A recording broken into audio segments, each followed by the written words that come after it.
أعوذ بالله من الشيطان الرجيم بسم الله الرحمن الرحيم إنما كان قول المؤمنين إذا دعوا إلى الله ورسوله ليحكم بينهم أن يقولوا سمعنا وأطعنا وأولئك هم المفلحون ومن يطع الله ورسوله ويخش الله ويتقه فأولئك هم الفائزون وأقسموا بالله جهد أيمانهم لئن أمرتهم ليخرجن قل لا تقسموا طاعة معروفة إن الله خبير بما تعملون۔ ترجمہ: ایمان والوں کا قول تو یہ ہے کہ جب انہیں اس لیے بلایا جاتا ہے کہ اللہ اور اس کا رسول ان میں فیصلہ کر دے تو وہ کہتے ہیں کہ ہم نے سنا اور مان لیا۔ یہی لوگ کامیاب ہونے والے ہیں جو بھی اللہ کی اور اس کے رسول کی فرما برداری کریں، خوف الہی رکھیں اور اس کے عذابوں سے ڈرتے رہیں، وہی نجات پانے والے ہیں۔ بڑی پختگی کے ساتھ اللہ کی قسمیں کھا کھا کر کہتے ہیں کہ آپ کا حکم ہوتی ہی نکل کھڑے ہوں گے۔ کہہ دیجئے کہ بس قسمیں نہ کھاؤ، تمہاری اطاعت کی حقیقت معلوم ہے۔ جو کچھ تم کر رہے ہو اللہ اس سے باخبر ہے۔ یہ تھی تلاوت آیت نور کی سورہ نور کی آیت نمبر 51 سے 53 تک کی اور اس کا ترجمہ۔ اب ہم اس کی تفسیر دیکھتے ہیں۔ ایمان والوں کا اللہ تعالیٰ بتاتے ہیں کیا قول ہوتا ہے جب انہیں اللہ اور اس کے رسول کے فیصلے سامنے آتے ہیں اور قبول کرنے کو کہا جاتا ہے تو کیا کہتے ہیں وہ؟ سمعنا وأطعنا۔ اس سے پہلے بیان اللہ تعالیٰ نے ان لوگوں کا کیا جو کہتے تھے کہ ہم ایمان والے ہیں اور ان میں سے ایک فریق وہ تھا جو حقیقت میں ایمان والا نہیں۔ تو پھر کیا تھی اس بات کی نشانی ثبوت کہ جب ان کو بلایا جاتا اللہ اور اس کے رسول کے فیصلوں کی طرف تو وہ منہ موڑنے والے بن جاتے، یعنی انسان کے اعمال، انسان کے نظریے اور اس کے رویے ایمان والوں کے ساتھ، اللہ اور اس کے رسول کے ساتھ اس کے ایمان کو ثابت کرتے ہیں۔ بظاہر ایمان زبان کا قابل قبول نہیں اگر انسان اللہ اور اس کے رسول کی اطاعت نہ کرے، مانے نہیں، زندگی میں عمل نہ کرے، تو یہی حقیقت ہے ایمان والوں کی۔ اس کے اپوزٹ کہ وہ ہر دم تیار رہتے ہیں اور کہتے ہیں سمعنا، ہم نے سن لیا، وأطعنا، اور ہم نے مان لیا۔ کوئی سوال نہیں کرتے، اور سوال بھی اگر ہوتے ہیں آپ دیکھتے ہیں رسولوں کے سوال جو اللہ تعالیٰ سے انہوں نے کیے، ایمان والوں کے سوال لاجیکلی اور ایمان والے ایمان کی زیادتی کے لیے ہیں، شک اور شبہ کے، گمراہی کے سوال نہیں۔ تو یہی لوگ اللہ تعالیٰ فرماتے ہیں وَأُولَئِكَ هُمُ الْمُفْلِحُونَ، یہی کامیاب لوگ ہیں۔ کامیابی کی نشانی کیا ہے کہ اللہ اور اس کے رسول کے فرمان کی پیروی کی جائے، اس پر عمل کیا جائے، سوالوں میں نہ الجھا جائے بلکہ یقین کیا جائے، اطاعت کی جائے، فرما برداری کا رویہ اختیار کیا جائے، اور جو بھی اللہ اور اس کے رسول کی فرما برداری کریں اور خوف الہی رکھیں، اگلی آیت ہے تو اور اس کے عذابوں سے بھی ڈرتے رہیں، فَأُولَئِكَ هُمُ الْفَائِزُونَ، وہی کامیاب ہیں، وہی نجات پانے والے ہیں۔ تو نجات کس کی ہے، کس میں ہے؟ رسول اللہ صلی اللہ علیہ وسلم کی اطاعت اور اللہ تعالیٰ کی اطاعت، اور ساتھ میں اللہ تعالیٰ کا ہی ڈر ہو دل میں صرف، وَأَقْسَمُوا بِاللَّهِ جَهْدَ أَيْمَانِهِمْ، اگلی آیت بڑی پختگی کے ساتھ وہ اللہ کی قسمیں کھا کھا کر کہتے ہیں کہ آپ کا حکم ہوتی ہی نکل کھڑے ہوں گے، کہہ دیجئے کہ قسمیں نہ کھاؤ، تمہاری اطاعت کی حقیقت معلوم ہے، یعنی جھوٹی قسمیں کھاتے تھے اور کہتے ہیں تمہاری اطاعت بھی نفاق پر مبنی ہے، یعنی کہ یہ نفاق ہے کہ انسان اپنے آپ کو اچھا بنانے کی کوشش کرے اپنے الفاظوں سے۔ بعض نے یہ معنی کیے ہیں کہ تمہارا معاملہ طاعت و معروفہ کا ہونا چاہیے، یعنی معروف میں بغیر کسی قسم کے حلف کی اطاعت، جس طرح مسلمان کرتے ہیں تم بھی ان کے مثل ہو جاؤ۔ ابن کثیر۔ جو کچھ تم کر رہے ہو اللہ اس سے باخبر ہے، یعنی کون فرما بردار ہے کون نہیں، بس حلف اٹھا کر اطاعت کی اظہار کرنے سے جبکہ تمہارے دل میں اس کے خلاف عزم ہو تم اللہ کو دھوکہ نہیں دے سکتے، اس لیے کہ وہ پوشیدہ سے پوشیدہ تر بات کو بھی جانتا ہے، وہ تمہارے سینوں میں پلنے والے رازوں سے بھی آگاہ ہے، اگرچہ تم زبان سے اس کے خلاف اظہار کرو کیا کہ میں ایمان والا بننا چاہتا ہوں اور بننے چاہتی ہوں۔ اللہ تعالیٰ کو اطاعت کی خبر ہے، اسی حساب سے وہ معاملہ کرتا ہے۔ تو ہمیں کیا کرنا ہے؟ احکام کی پیروی کرنا ہے، اس کے بارے میں غور و فکر کر کے بس عمل کرنا ہے اور اس کو یقینی جاننا ہے کہ یہ بات حق ہے اور واقعی وہ حق ہے۔ اس کے بعد کیا ہے آیت؟ قُلْ أَطِيعُوا اللَّهَ وَأَطِيعُوا الرَّسُولَ فَإِن تَوَلَّوْا فَإِنَّمَا عَلَيْهِ مَا حُمِّلَ وَعَلَيْكُمْ مَا حُمِّلْتُمْ وَإِن تُطِيعُوهُ تَهْتَدُوا وَمَا عَلَى الرَّسُولِ إِلَّا الْبَلَاغُ الْمُبِينُ۔ کہہ دیجئے کہ اللہ کا حکم مانو، رسول اللہ کی اطاعت کرو، پھر بھی اگر تم نے روگردانی کی تو رسول کے ذمے تو صرف وہی ہے جو اس پر لازم کر دیا گیا صلی اللہ علیہ وسلم، اور تم پر اس کی جواب دہی ہے جو تم پر رکھا گیا ہے۔ ہدایت تو تمہیں اسی وقت ملے گی جب رسول کی ماتحتی کرو صلی اللہ علیہ وسلم۔ سنو، رسول صلی اللہ علیہ وسلم کے ذمے تو صرف صاف طور پر پہنچا دینا ہے۔ تو یہ ہے اگلی آیت کہ کہہ دیجئے کہ اللہ کا حکم مانو، رسول اللہ کی اطاعت کرو، پھر بھی اگر تم منہ موڑو گے تو اس کے ذمے تو کیا ہے؟ صرف پہنچا دینا جو اس پر لازم کر دیا گیا ہے، یعنی کہ دعوت و تبلیغ، جو وہ اپنے فرائض، جو وہ اپنی ذمہ داری انہوں نے انجام دے دی، اور تم پر جواب دہی ہے جو تم پر رکھی گئی ہے، یعنی دعوت کو قبول کر کے اللہ اور اس کے رسول پر ایمان لانا، یا لاتے ہو یا نہیں یہ تم پر ہے۔ ہدایت تو تمہیں اسی وقت ملے گی جب تم رسول کی ماتحتی کرو۔ ماتحت کون ہوتے ہیں؟ انگلش میں کیا کہتے ہیں اسے؟ سب آرڈینیٹس، یعنی کہ اس کے بن جاؤ، غلام ایک طرح سے، اس لیے کہ وہ صراط مستقیم کی طرف دعوت دیتا ہے، سیدھے اور سچے رستے کی طرف، کوئی جھوٹی بات نہیں تھی۔ رسول اللہ صلی اللہ علیہ وسلم کا کردار ہم جانتے ہیں، ان کے خاندان میں اور ان کے آس پاس امین و صادق کے نام سے مشہور تھے، ہر انسان ان پر بآسانی کیا کرتا تھا؟ ٹرسٹ کرتا تھا اور ان کے پاس اپنی امانتیں رکھ سکتا تھا اور ان کو کوئی بھی جھوٹا نہیں کہہ سکتا تھا۔ تو یہ تھا رسول اللہ صلی اللہ علیہ وسلم کا کردار نبوت سے پہلے۔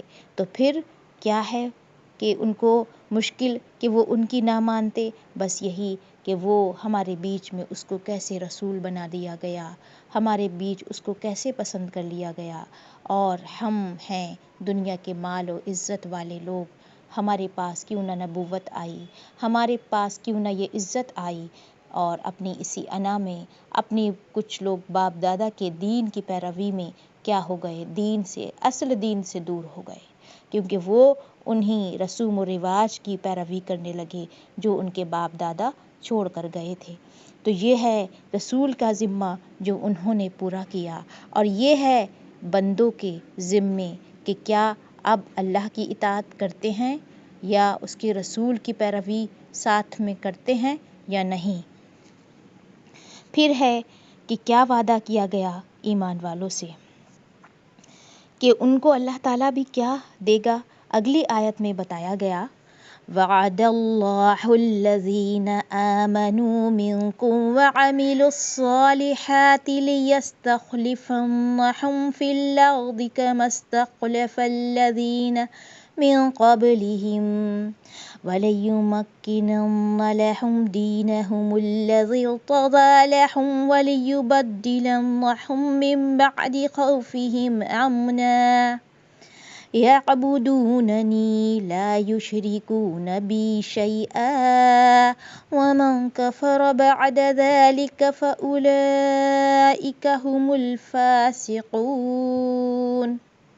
ترجمہ: تم میں سے ان لوگوں سے جو ایمان لائے ہیں اور نیک اعمال کیے ہیں، اللہ وعدہ فرما چکا ہے کہ انہیں ضرور ملک کا خلیفہ بنائے گا، جیسے کہ ان لوگوں کو خلیفہ بنایا تھا جو ان سے پہلے تھے، اور یقیناً ان کے لیے ان کے دین کو مضبوطی کے ساتھ محکم کر کے جما دے گا جسے ان کے لیے وہ پسند فرما چکا ہے، اور ان کے خوف و خطرہ کو وہ امن و امان سے بدل دے گا۔ وہ میری عبادت کریں گے اور میرے ساتھ کسی کو بھی شریک نہ ٹھہرائیں گے۔ اس کے بعد بھی جو لوگ ناشکری اور کفر کریں تو وہ یقیناً فاسق ہیں۔ تو یہ کیا ہے؟ ایمان والوں سے وعدہ آیت نمبر 55 میں کہ جو لوگ ایمان لائے ہیں، نیک اعمال کیے ہیں، اللہ تعالیٰ ان سے وعدہ کر چکا ہے کہ ان کو خلیفہ بنائے گا۔ خلیفہ کی ڈیٹیل سورہ بقرہ میں گزر چکی ہے۔ خلف پیچھے آنے والا، یعنی بعد میں آنے والا۔ پیچھے سے مراد یہاں پر کیا ہے؟ خلف یعنی کہ جو کیا کرتا ہے، اس کا سکسیسر ہوتا ہے، جو بعد میں آتا ہے اور ان کے پہلے تھے، یقیناً ان کے لیے ان کے دین کو مضبوطی کے ساتھ محکم کرے گا، اور وہ جما دے گا اللہ تعالیٰ اس اعمال کے نتیجے میں جو ان ایمان والوں نے کیے، اور ان کے لیے خوف خطرہ کو بھی امن و امان سے بدل دے گا۔ یہ اللہ تعالیٰ کا وعدہ ہے۔ سب سے پہلے یہ وعدہ الہی صحابہ کرام کے ساتھ، پھر خلفائے راشدین کے ساتھ خاص قرار دیا، لیکن اس کی تخصیص کی کوئی دلیل نہیں ہے۔ قرآن کے الفاظ تو عام ہیں، ایمان اعمال صالحہ کے ساتھ مشروط ہیں، یعنی کہ جو شخص بھی ایمان دل کے ساتھ، یقین کے ساتھ رکھے گا اور اس کے لیے عمل کرتا رہے گا، جد و جہد اور کوشش جاری رکھے گا، تو یہ ہے شرط۔ البتہ یہ بات ضرور ہے کہ عہد خلافت و راشدہ اور عہد خیر القرون ہے، یعنی کہ سب سے اچھا زمانہ وہ زمانہ تھا۔ اس وعدہ الہی کا ظہور ہوا، اللہ تعالیٰ نے مسلمانوں کو زمین میں غلبہ دیا، اپنے پسندیدہ دین اسلام کو عروج دیا، مسلمانوں کے خوف کو امن سے بدل دیا۔ پہلے مسلمان کفار عرب سے ڈرتے تھے، پھر اس کے برعکس معاملہ ہو گیا۔ نبی صلی اللہ علیہ وسلم نے بھی جو پیشن گوئیاں فرمائی تھیں وہ بھی اس عہد رسالت اور اس آگے عہد میں پورا ہوئیں۔ مثلاً آپ نے فرمایا تھا کہ ہیرا سے ایک عورت تنہا اکیلا چلے گی اور بیت اللہ آ کر طواف کرے گی، اسے کوئی خوف خطرہ محسوس نہیں ہوگا، کسرا کے خزانے تمہارے قدموں میں ڈھیر ہو جائیں گے، چنانچہ ایسا ہی ہوا۔ صحیح البخاری حدیث 3595، نبی صلی اللہ علیہ وسلم نے یہ بھی فرمایا، ان اللہ زوالی الارض فرأیت مشارقها ومغاربها وان امتی سیبلغ ملکها ما زوی لی منها۔ صحیح مسلم حدیث 2889۔ اللہ تعالیٰ نے زمین کو میرے لیے سینکڑ دیا، بس میں نے اس کے مشرقی اور مغربی حصے دیکھے، ان قریب میری امت کا دائرہ اقتدار وہاں تک پہنچے گا جہاں تک میرے لیے زمین سکیڑ دی گئی۔ اللہ تعالیٰ نے زمین کو میرے لیے سکیڑ دیا۔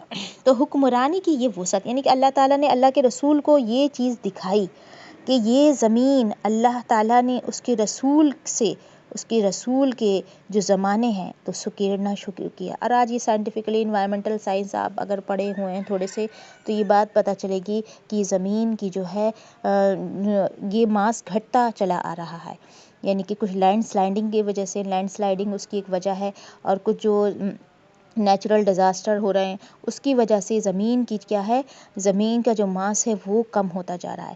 تو یہ تو آج سائنٹیفکلی پروون ہے، اور دیکھیے ہماری احادیث میں لکھا ہوا ہے کہ زمین میرے لیے اللہ کے رسول فرماتے ہیں سکیڑ دی گئی ہے، اور وہاں تک دائرہ اقتدار پہنچے گا جہاں تک میں نے مشرق اور مغربی حصے دیکھے۔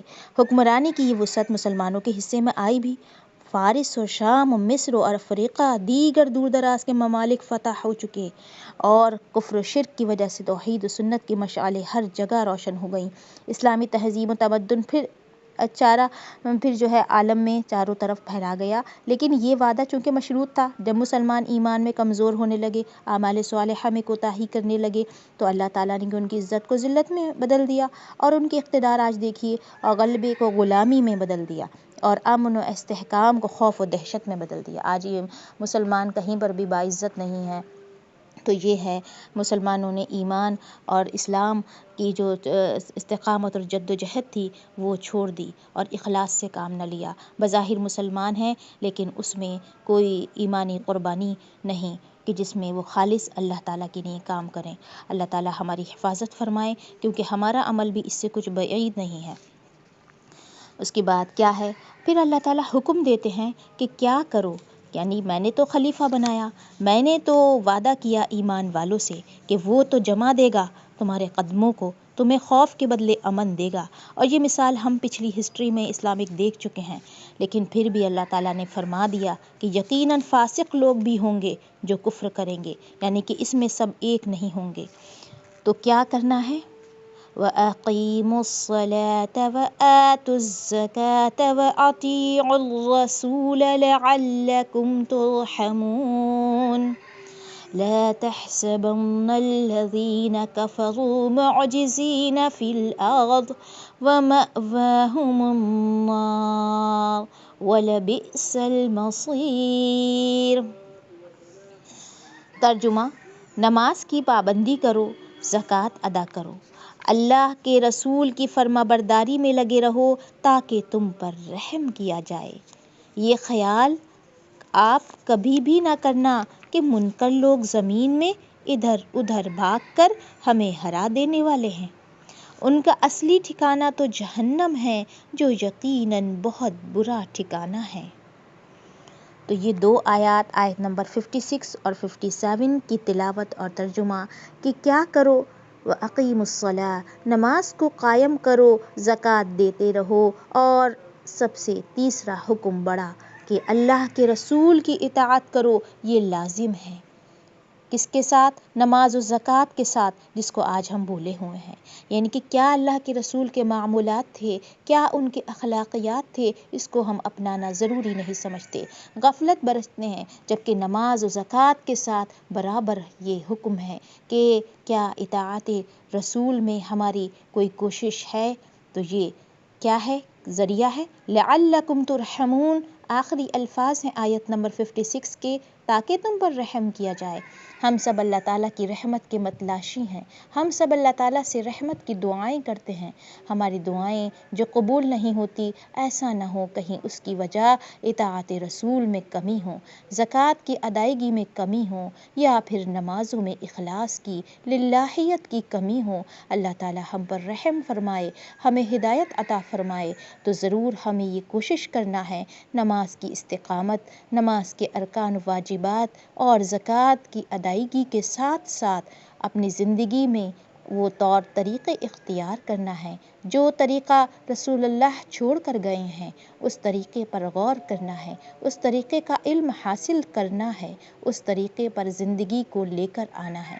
اس کے لیے جو کوشش بھی ریکوائرڈ ہوگی، اس کے لیے تکلیف کو برداشت کرنا ہے۔ تو یہی کوشش اللہ کو مطلوب ہے۔ ہم بآسانی عمل کرنا چاہتے ہیں، ہم آسان دین کو اپنانا چاہتے ہیں، ہم دنیا کے معاملے میں مشکلات برداشت کرتے ہیں، دین کے معاملے میں، اللہ تعالیٰ اور اس کے رسول کے معاملے میں وہ مشکل برداشت نہیں کرنا چاہتے۔ اللہ تعالیٰ دل کے حال سے بخوبی واقف ہے، وہ ہماری ایمانی حالت سے واقف ہے۔ ہم اللہ تعالیٰ سے یہ نہیں کہہ سکتے کہ میں نے بہت کوشش کی۔ اللہ تعالیٰ ہماری کوشش کو بخوبی جاننے والا ہے۔ تو بس اپنے کام میں ہم لگ جائیں اور ہم اپنی صبح اور شام اور اپنے دن اور رات اور اپنے خیالات کی پاکیزگی کریں اور صرف وہی بات کہیں جو حق ہو، وہی کام کریں جو حق ہو۔ اس کے بعد کیا ہے؟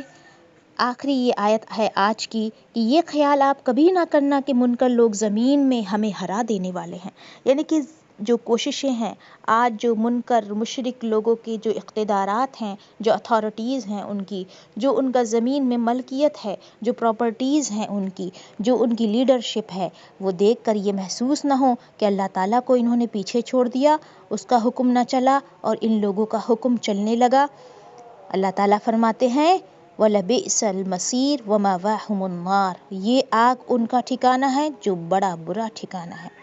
یعنی کہ یہ چند روزہ زندگی پر ریجھے ہوئے ہیں، اور میں نے ایسی آگ تیار کر رکھی ہے کہ یہ اس کے لیے جانے والے ہیں، یعنی کہ ان کے عمل تیاری ہیں۔ انسان جو بھی عمل کرتا ہے وہ ایک ٹھکانہ بناتا ہے، وہ ایک نتیجہ رکھتا ہے۔ ہمارے ہر عمل کا اللہ تعالیٰ کے یہاں ایک اجر ہے۔ اگر کوئی گناہ ہے تو وہ اللہ کی رحمت سے کیا مغفرت پا سکتا ہے، ورنہ اس کا ایک انجام ہے۔ آپ کے مخالفین مکذبین، اللہ تعالیٰ فرماتے ہیں وہ اللہ کو کوئی عاجز نہیں کر سکتے، کیونکہ اللہ تعالیٰ تو گرفت کرنے پر ہر طرح سے ہر وقت قادر ہے پوری طرح۔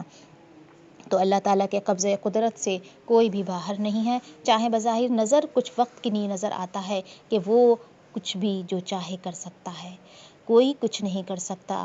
قدرت میں ایک ہی قدرت میں سب ہیں پوری کائنات کی، تو یہ پوری کائنات جس کے قبضہ قدرت میں ہے اسی پر ہماری زندگی ہے، اسی کے کنٹرول میں ہماری زندگی ہے، تو اسی کے سپرد ہو جائیں، اسی کی اطاعت اور اس کے رسول کی اطاعت کریں، جس میں ہماری نجات ہے، جس میں ہمارا سکون ہے۔